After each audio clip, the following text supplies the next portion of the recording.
असद निज़ामी साहब क्या समझते हैं पीटीआई की जानिब से अमरीका में एहतजाज किया जा रहा है?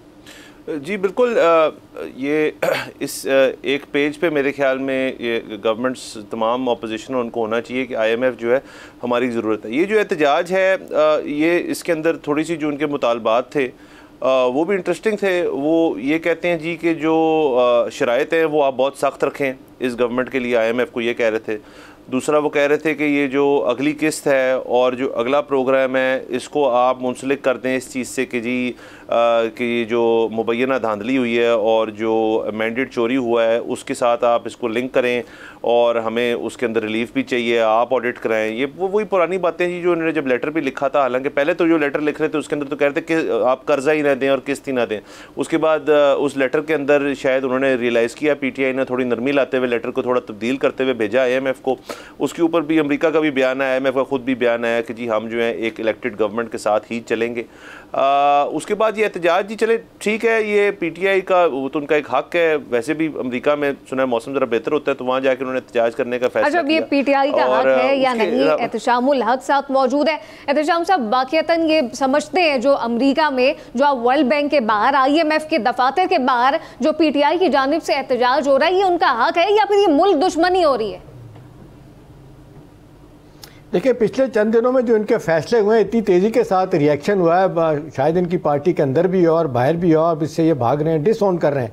मसलन यही बात जो है ना, वो गौर खान साहब अभी प्रेस कॉन्फ्रेंस कर रहे थे, उन्हें पूछा गया कि जी ये कोई तुक बनती है, वर्ल्ड बैंक और IMF के सामने जाके आप एहतजाज कर रहे हैं। उन्होंने टोटली कह दिया कि जी हमारा ताल्लुक वास्ता ही कोई नहीं है, ये तो ओवरसीज़ पाकिस्तानी करा रहे हैं, PTI का कोई ताल्लुक नहीं। भाई शहबाज गिल साहब वहाँ बैठे हैं, दो दुनिया देख रही है उनको किस तरीके से ऑर्गेनाइज़ किया आपने। और फिर कुछ साफ़ियत रात भी हमारे माजर के साथ नाम लेते हुए भी शर्म आती है, क्या नाम लिया जाए। जो मोदी को कह रहे हैं कि जी आप अमेरिका पे दबाव डालें कि पाकिस्तान की इमदाद बंद होनी चाहिए, IMF से पैसा नहीं मिलना चाहिए। देखिए ये सारी शुरुआत अब इस अंदाज से हो रही है। अभी यूरोपियन यूनियन के बारे में जो ख़त लिखने की बात हो रही थी उससे भाग गए क्योंकि असम्बली में भी इतने ज़्यादा शोर हुआ। अब वो कहते हैं जी हम तो उनको ख़त नहीं लिख रहे।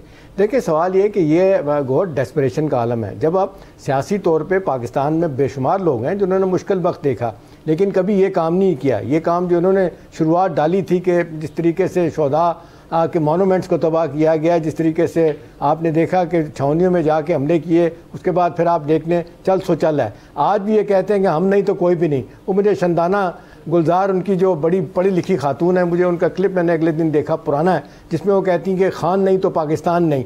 तो देखें ये रवैये हैं जिससे नुकसान होगा इनकी पार्टी को, तो नुकसान मुल्क को तो खुदा ना खास्ता होगा अगर यही रहा। इनकी पार्टी के अंदर लोगों ने बातें करना शुरू कर दी हैं।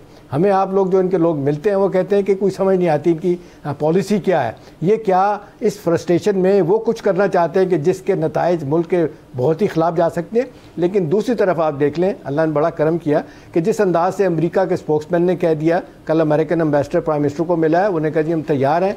आज देख लें MBS का फ़ोन आया शहबाज साहब को, वली अहद जो है सऊदी अरब के, सारे लोग पाकिस्तान की हुकूमत को तस्लीम भी कर रहे हैं, आगे मामलात को लेके भी जा रहे हैं। अब नतीजा इसका क्या है? इसका नतीजा ये है कि ये इनके लिए खुद मुश्किलात हो रही हैं। बिल्कुल खुद मुश्किलात हो रही हैं। सब्सक्राइब करें और बेल दबाएं ताकि कोई खबर रह न जाए।